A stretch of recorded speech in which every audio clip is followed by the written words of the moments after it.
Good morning everyone. जैसे कि आपको पता है कि मेटलर्जी की सीरीज चल रही है और लास्ट लेक्चर में हमने कंसंट्रेशन ऑफ ओर के बारे में पढ़ लिया था। उसमें हमने क्या किया है, 3 फिजिकल मेथड कर लिए हैं। अगर आपने वो लेक्चर अभी तक नहीं देखे हैं तो मैं उनका लिंक डिस्क्रिप्शन में दे दूंगा, आप वहां से देख सकते हो, या चैनल है केमिस्ट्री विद राजेश कसवा, उसमें सर्च कर सकते हो, आपके पूरे डिटेल लेक्चर मिल जाएंगे। तो वो तो थे फिजिकल मेथड। आज हम बात करने वाले हैं कंसंट्रेशन ऑफ ओर के केमिकल मेथड का। एकमात्र मेथड है जो आपकी क्लास में डिस्कस किया जाता है, इसे हम लीचिंग कहते हैं। अब एक बात और ध्यान रखना है, भी मैंने लास्ट क्लास में भी बताया था आपको, कंसंट्रेशन ऑफ ओर को प्योरिफिकेशन ऑफ ओर भी कह सकते हैं। क्यों भाई? क्योंकि उससे हम क्या कर रहे हैं, ओर से इंप्योरिटी को रिमूव कर रहे हैं। Removal of impurity from ore is called concentration of ore, यानी इंप्योरिटी को रिमूव कर रहे हैं तो हम इसे प्योरिफिकेशन ऑफ ओर भी तो कह सकते हैं ना। तो इस टर्म में कंफ्यूज नहीं होना, इसे हम प्योरिफिकेशन ऑफ ओर कह सकते हैं, कंसंट्रेशन ऑफ ओर कह सकते हैं, इसे ओर ड्रेसिंग भी कह सकते हैं और इसे बेनिफिकेशन प्रोसेस भी कह सकते हैं। ठीक है, ये तीनों चारों एक के नाम में सिनोनिम कह लो ये। ठीक है, तो आज बात करते हैं लीचिंग की। केमिकल मेथड है फॉर प्योरिफिकेशन ऑफ ओर के लिए। तो ये लीचिंग किसके लिए यूज होता है? तो मेनली क्या होता है, यह एल्यूमिनियम, सिल्वर एंड गोल्ड के ओर के प्योरिफिकेशन के लिए यूज किया जाता है। लिख देता हूं मैं, यूज्ड फॉर प्योरिफिकेशन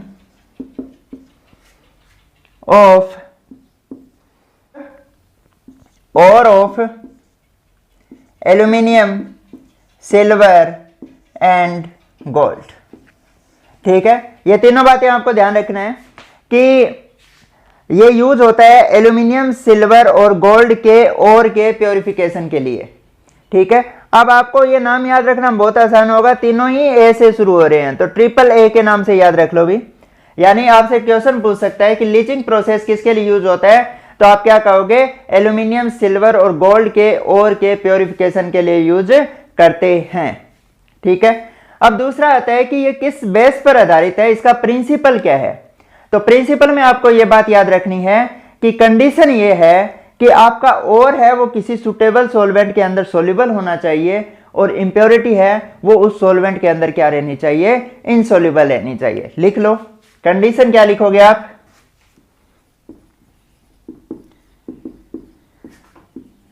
कि ore should be soluble in a suitable solvent and impurity remain insoluble in this solvent। ठीक है, आपका ओर है उस सॉल्वेंट में सोल्यूबल होना चाहिए और इंप्योरिटी क्या है, उसमें इनसोल्यूबल रहनी चाहिए। ये इसकी क्या कंडीशन है। तो अब देखो भाई, पहले हम प्योरिफिकेशन की बात करते हैं एल्यूमिनियम के ओर की, उसके बाद में हम सिल्वर और गोल्ड के ओर के प्योरिफिकेशन की नेक्स्ट लेक्चर में बात करेंगे भी। तो पहले लिखो, हेडिंग डालो, प्योरिफिकेशन ऑफ बॉक्साइट ओर। आपको पता है एल्यूमिनियम का ओर कौन सा होता है, बॉक्साइट ओर होता है। तो क्या हेडिंग डालोगे, मैं ये हटा देता हूं भाई, हेडिंग डालोगे purification of bauxite ore. Formula क्या होगा भी, Al2O3 2H2O। क्लियर है? बॉक्साइट ओर की प्योरिफिकेशन के लिए हम 3 मेथड यूज करते हैं भी। एक होता है आपका बेयर प्रोसेस, एक होता है सरपेक प्रोसेस और थर्ड होता है आपका होल प्रोसेस। ठीक है, Bayer, Serpeck and whole process. इनमें क्या क्या बात आपको ध्यान रखनी है। आपका जो बेयर प्रोसेस होता है वो मेनली यूज होता है रेड बॉक्साइट के लिए। ठीक है, पहली बात ये याद रखनी है। और आपका होल प्रोसेस है वो भी रेड बॉक्साइट के प्योरिफिकेशन के लिए यूज होता है। ठीक है, और सरपेक प्रोसेस है वो यूज होता है व्हाइट बॉक्साइड के लिए। ठीक है, जो कंपटीशन के पॉइंट ऑफ व्यू से इंपॉर्टेंट है मैं उसकी पहले टेबल बनवा देता हूं, उसके बाद में डिटेल में समझाएंगे। बस इतनी बातें इस टेबल को अच्छे से याद रख लोगे तो आपका कंपटीशन में से क्वेश्चन इसी से आ जाएंगे, कोई बाहर से नहीं आएंगे।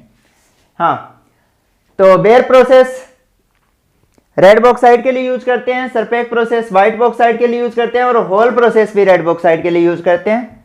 सेकंड बात आपको ध्यान रखनी है कि इनमें सॉल्वेंट कौन सा यूज होता है। जो बेयर प्रोसेस होता है उसमें यूज होता है सॉल्वेंट कंसंट्रेटेड सोडियम हाइड्रोक्साइड। सरपेक के लिए आप यूज करते हो कोक प्लस नाइट्रोजन, जो कार्बन है इसको कोक लिख सकते हैं ना, कोक प्लस नाइट्रोजन यूज करते हो। और होल प्रोसेस के लिए जो सॉल्वेंट यूज होता है वो होता है सोडियम कार्बोनेट। क्लियर होगा यहां तक। अब थर्ड बात आपको क्या ध्यान रखनी है, इनमें इंप्योरिटी को मैं दो कैटेगरी में डिवाइड कर रहा हूं भाई। एक होती है मेजर इंप्योरिटी और एक होती है माइनर इंप्योरिटी। मेजर कौन सी होती है, जो लार्ज अमाउंट में इंप्योरिटी होगी वो मेजर होगी, और जो कम अमाउंट में होगी वो क्या होगी, माइनर इंप्योरिटी होगी। तो पहले लिखो मेजर इंप्योरिटी।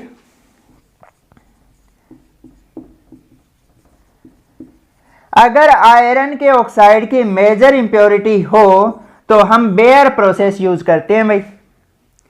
ठीक है, अगर सिलिका की मेजर इंप्योरिटी हो, SiO2 की मेजर इंप्योरिटी हो तो हम क्या यूज करते हैं, सरपेक प्रोसेस यूज करते हैं। अब आप कहोगे जी अगर आयरन ऑक्साइड की मेजर इंप्योरिटी है तो बेयर यूज करोगे, अगर सिलिका मेजर इंप्योरिटी के रूप में प्रेजेंट है तो आप सरपेक प्रोसेस यूज करोगे। अगर दोनों ही लार्ज अमाउंट में प्रेजेंट हो तो कौन सा प्रोसेस यूज होगा, तो हम होल प्रोसेस यूज करेंगे।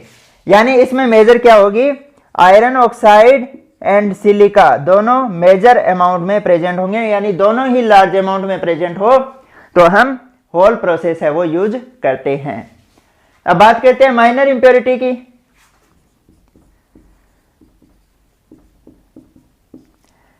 इसमें क्या होगा, देखो भी आयरन ऑक्साइड है, इसमें मेजर इंप्योरिटी है ना। और एक बात ध्यान रखना, आप कहोगे जी ये रेड बॉक्साइड, रेड कलर कैसे हुआ बॉक्साइड का, तो इस आयरन ऑक्साइड के कारण ही इसका कलर क्या हुआ है, रेड हुआ है। आयरन क्या कर रहा है, इसको रेड कलर दे रहा है। ठीक है, और यहां पर आयरन प्रेजेंट नहीं था तो इसका कलर क्या हो गया, व्हाइट हो गया। आपको पता है सिलिका है, मिट्टी है, मिट्टी कौन सा कलर देती है, कोई कलर नहीं देती इसको।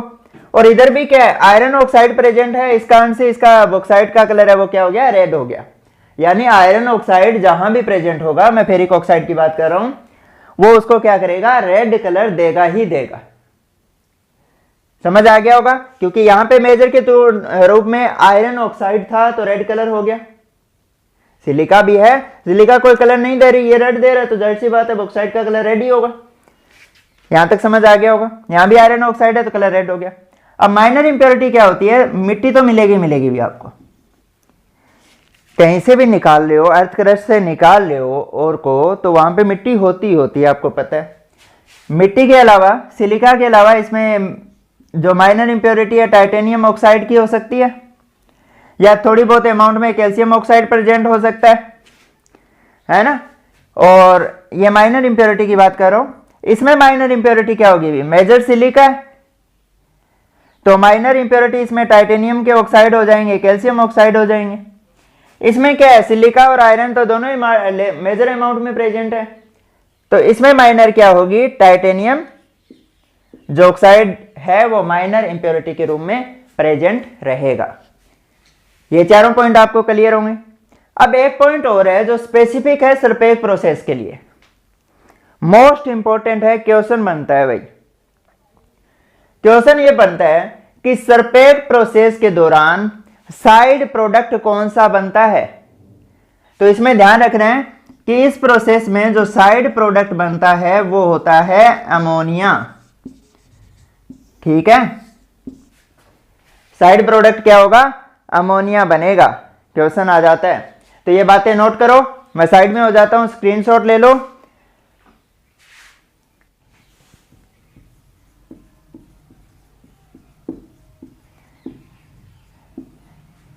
बेयर प्रोसेस में मेजर इंप्योरिटी हमने क्या बताया था, आयरन ऑक्साइड है, और आयरन ऑक्साइड है तो मैंने आपको बताया था कि इसको रेड कलर देगा, यानी ये रेड बॉक्साइड के लिए यूज होता है। तो इसमें क्या प्रोसेस होगा वो समझो। ये मेजर इंप्योरिटी है, अभी MI लिख रहा हूं मेजर इंप्योरिटी को मैं। प्रोसेस को समझो। आपका बॉक्साइड और है, ये होता है Al2O3 2H2, ठीक है, दो वाटर के मॉलिक्यूल इससे एसोसिएटेड है। इसमें आप क्या करोगे, कंसंट्रेटेड सोडियम हाइड्रोक्साइड डाल दोगे, थोड़ी सी हीट दे दोगे, ठीक है। टेम्परेचर आपको याद रखने की जरूरत नहीं है अभी यहाँ पे। तो क्या बनेगा, सोडियम मेटा एल्यूमिनेट बनेगा और प्लस वाटर निकल जाएगा। ये क्या आपका सोडियम मेटा एल्यूमिनेट है, ठीक है। इसको ऐसे भी लिख सकते हैं अभी, Al के साथ 4 हाइड्रोक्साइड कोऑर्डिनेट बॉन्ड बना रखा है और यहां पर क्या आ जाएगा, सोडियम आ जाएगा। ये दोनों एक ही बात है। आप इससे दो वाटर के मॉलिक्यूल निकाल के देख लेना, यही फॉर्मूला आएगा, ठीक है। 2H2O निकाल दोगे तो यही बनेगा। दोनों एक ही बात है। इसको भी सोडियम मेटा एल्यूमिनेट कहते हैं, इसको भी सोडियम मेटा एल्यूमिनेट कहते हैं। और आगे हम कोऑर्डिनेशन कंपाउंड जब करेंगे तो आप देखोगे कि जो भी कॉम्प्लेक्स होते हैं वो वाटर सोल्यूबल होते हैं। तो ये क्या हो गया आपका, वाटर सोल्यूबल हो गया। यानी हमारी पहली कंडीशन ही क्या थी कि और है वो वाटर सोल्यूबल होना चाहिए, इंप्योरिटी क्या होनी चाहिए, इनसोल्यूबल रहनी चाहिए। तो हमने सोडियम हाइड्रोक्साइड के साथ ट्रीट किया तो ये क्या हो गया, वाटर सोल्यूबल फॉर्म में कन्वर्ट हो चुका है। अब इंप्योरिटी क्या थी इसमें, मेजर इंप्योरिटी थी आयरन ऑक्साइड की। वो सोडियम हाइड्रोक्साइड के साथ रिएक्ट करेगी या नहीं करेगी, नहीं करेगी भी। इसके अलावा टाइटेनियम डाइऑक्साइड माइनर में था, कैल्शियम ऑक्साइड भी माइनर में था। ये बताओ तीनों इसके साथ रिएक्ट करेंगे, नहीं करेंगे। क्यों नहीं करेंगे, सीधी सी बात है, ये बेस है और ये भी बेस है। बेस बेस के साथ रिएक्शन नहीं करता। एसिड बेस तो रिएक्शन नाम सुनी होगी, बेस बेस की रिएक्शन नहीं सुनी होगी आपने। तो बेस बेस के साथ रिएक्शन नहीं करेगा।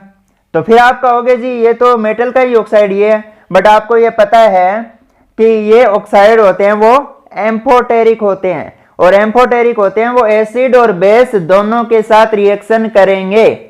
एम्फोटेरिक मैंने आपको बताया था कौन कौन से होते हैं भी, बेरिलियम के ऑक्साइड, जिंक के ऑक्साइड, एल्यूमिनियम के ऑक्साइड। बेरिलियम और एल्यूमिनियम तो डायगोनल रिलेशनशिप में है ना। इसके अलावा लेड के और टिन के, इनके जो ऑक्साइड है, हाइड्रोक्साइड है, ये क्या होते हैं, एम्फोटेरिक होते हैं। यानी ये एसिड और बेस दोनों के साथ रिएक्शन कर जाएंगे, ठीक है। तो यह एम्फोटेरिक है, तो ये आसानी से क्या करेगा, बेस के साथ रिएक्शन करके वाटर सोल्यूबल कॉम्प्लेक्स बना लेगा। अब होगा क्या, आप कहोगे चलो ये तो ठीक है, बट सिलिका होती है वो तो एसिडिक होती है, और आपने बेस डाला, ये इसके साथ रिएक्शन करेगा या नहीं करेगा, बिल्कुल करेगा भाई। एसिड बेस रिएक्शन तो होती है ना।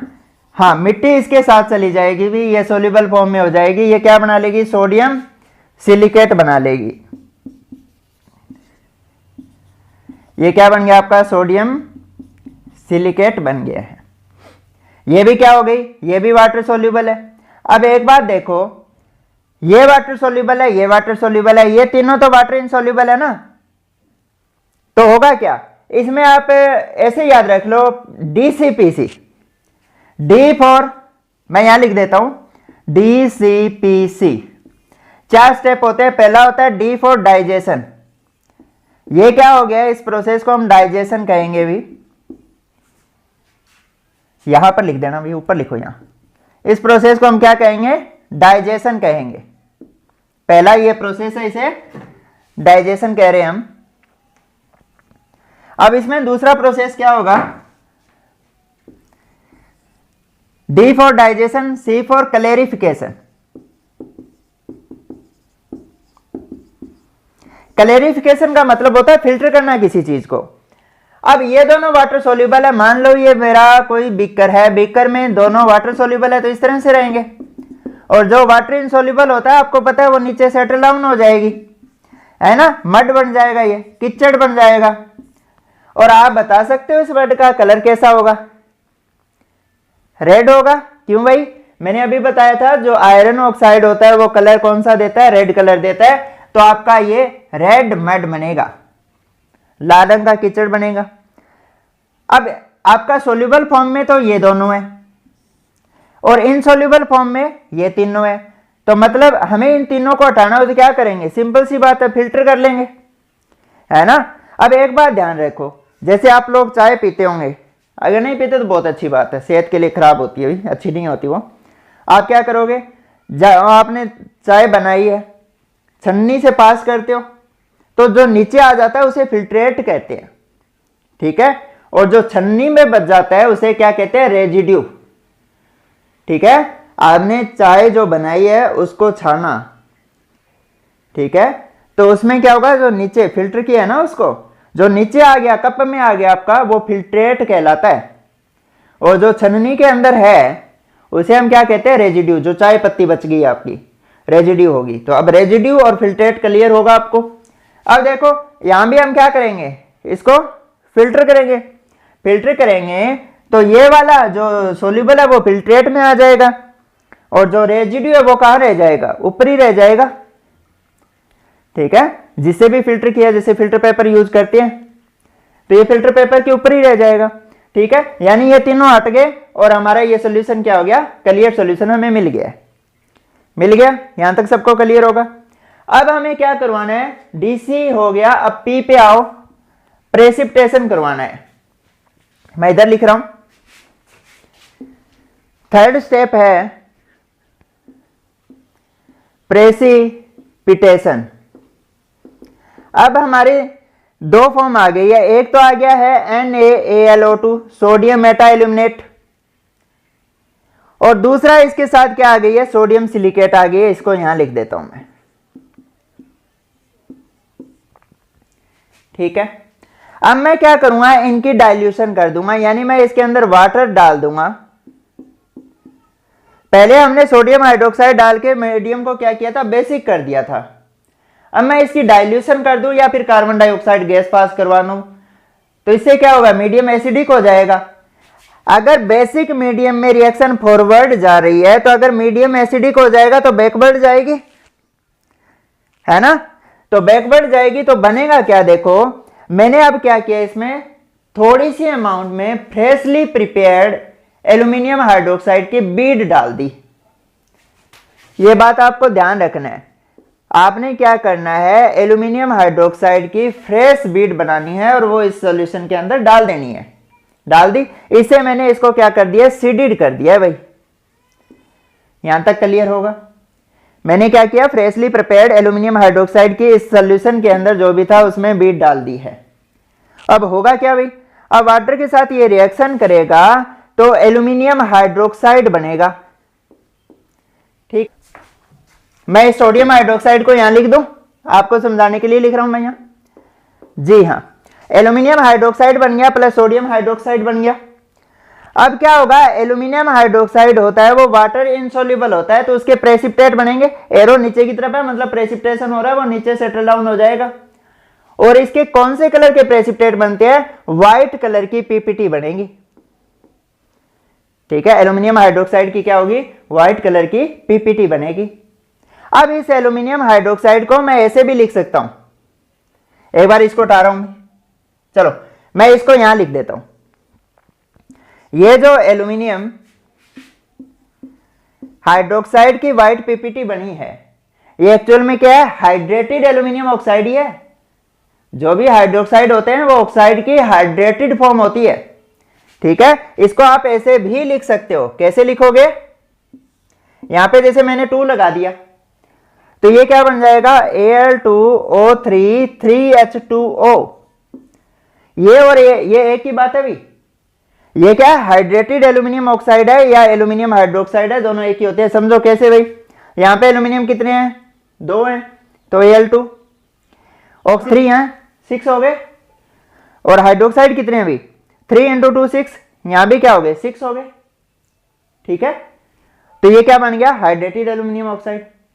अब देखो, अगर आपको नेक्स्ट स्टेप होता है, प्रेसिपिटेशन के बाद में एक सी और बच गया था, इसे हम क्या कहेंगे, कैल्सिनेशन। फोर्थ स्टेप क्या आ जाएगा आपका, कैल्सिनेशन।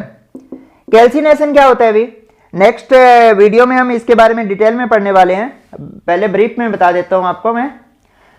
किसी भी कंपाउंड या एलिमेंट को एयर की एब्सेंस में हीट देना, बहुत ज्यादा हीट देना क्या कहलाता है? कैल्सिनेशन कहलाता है। यह कहां किया जाता है? इंपॉर्टेंट है, रेवर्बरेटरी फर्नेस में किया जाता है। मैं दोबारा रिपीट कर देता हूं, किसी भी कंपाउंड को एयर की एब्सेंस में हीट देना कैल्सिनेशन कहलाता है। ठीक है, तो मैंने एयर की एब्सेंस में हीट दी, बहुत ज्यादा टेम्परेचर दिया, मान लो 1100 डिग्री सेल्सियस दे दिया मैंने, तो होगा क्या कि यहां से जो वाटर है वो निकलेगा। ठीक है, और पीछे क्या बच जाएगा आपका? Al2O3, और वाटर क्या हो गया आपका? निकल गया, एल्यूमिनियम हाइड्रोक्साइड बन गया। अब आप कहोगे चलो ये ठीक है, यहां क्या हुआ सर? अब क्या होगा, इसकी डाइल्यूशन करने पर भी इसका प्रेसिपिटेशन नहीं होता, ये सोल्यूबल फॉर्म में रहती है। ठीक है, ये क्या रहेगी? सोल्यूबल फॉर्म में रहेगी, ये बात आपको ध्यान रखनी है। अब ये सोल्यूबल है और ये इनसोल्यूबल था, इनसोल्यूबल है, ये वाला एल्यूमिनियम हाइड्रोक्साइड क्या था? इनसोल्यूबल था। हम फिल्टर करेंगे तो रेजिड्यू के अंदर ये आ जाएगा, और जो फिल्ट्रेट के अंदर क्या होगा? जो सोल्यूबल फॉर्म है वो चली जाएगी, यानी मिट्टी है वो कहां चली गई? सोल्यूबलाइज हो गई।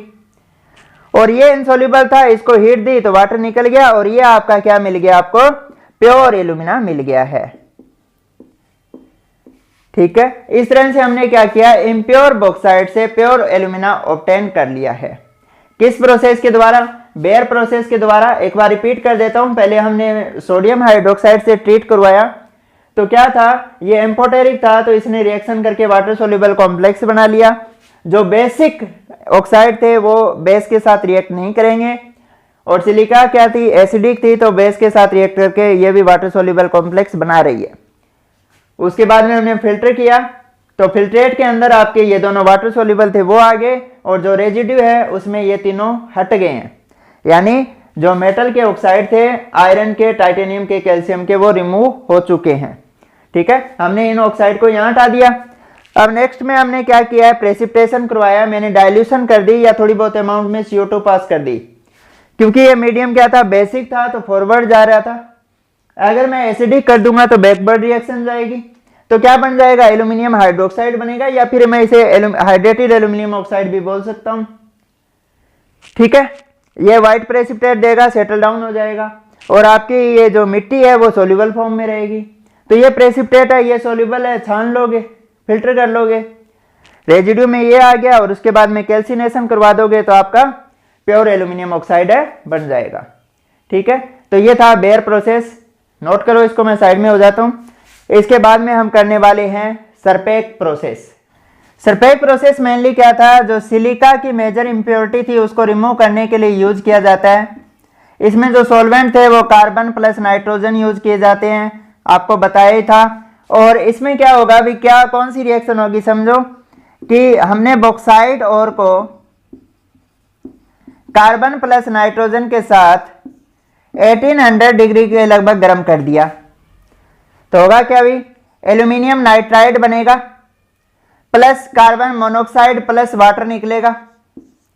ठीक है, नाइट्रोजन ने इस एल्यूमिनियम के साथ रिएक्ट कर ली, तो यहां से ऑक्सीजन निकलेगी, वो कार्बन के साथ जुड़ जाएगी, कार्बन मोनोऑक्साइड हो गया और वाटर निकल गया। मैं रिएक्शन को बैलेंस नहीं कर रहा हूं, वो खुद कर लोगे आप। ठीक है, अब देखो कि ये जो एल्यूमिनियम नाइट्राइड बना है, अगर मैं इसका हाइड्रोलिसिस कर दूं, यानी मैं इसके अंदर वाटर डाल दूं, तो क्या होगा? थोड़े कम टेम्परेचर पे डाल लें। तो मैं वाटर को आपको समझाने के लिए लिख रहा हूं। पहले ये देखो, नाइट्रोजन पे क्या है? -3 चार्ज है, और एल्यूमिनियम पे क्या है? +3 चार्ज है, और मैं वाटर को क्या ऐसे लिख सकता हूं? ठीक है, हाइड्रोजन पे क्या आ गया? प्लस चार्ज आ गया, और OH पे क्या आ गया? माइनस चार्ज आ गया। अब जाहिर सी बात है, माइनस वाला प्लस वाले के साथ रिएक्ट करेगा, यानी नाइट्रोजन के साथ क्या जुड़ेगा? हाइड्रोजन जुड़ेगा, क्योंकि नाइट्रोजन पे माइनस चार्ज है और इस पे प्लस चार्ज है। और कितने हाइड्रोजन जुड़ने चाहिए? अब हाइड्रोजन जो है इसमें, इस पे 1 यूनिट पॉजिटिव चार्ज है, और इस पर कितना है? 3 यूनिट नेगेटिव चार्ज है। तो इसको सेटिस्फाई करने के लिए 3 H+ हमें नाइट्रोजन के साथ जोड़ने पड़ेंगे, तभी तो न्यूट्रल होगा। यानी 3 नेगेटिव था तो 3 पॉजिटिव जोड़ दिया हमने, न्यूट्रल हो गया। इधर क्या होगा? यहाँ 3 पॉजिटिव है, यहाँ 1 क्या है? नेगेटिव है। तो यहां भी क्या करूंगा मैं? 3 हाइड्रोक्साइड इसके साथ जोड़ दूंगा, क्या बन जाएगा भाई आपका? ये वाला, है ना।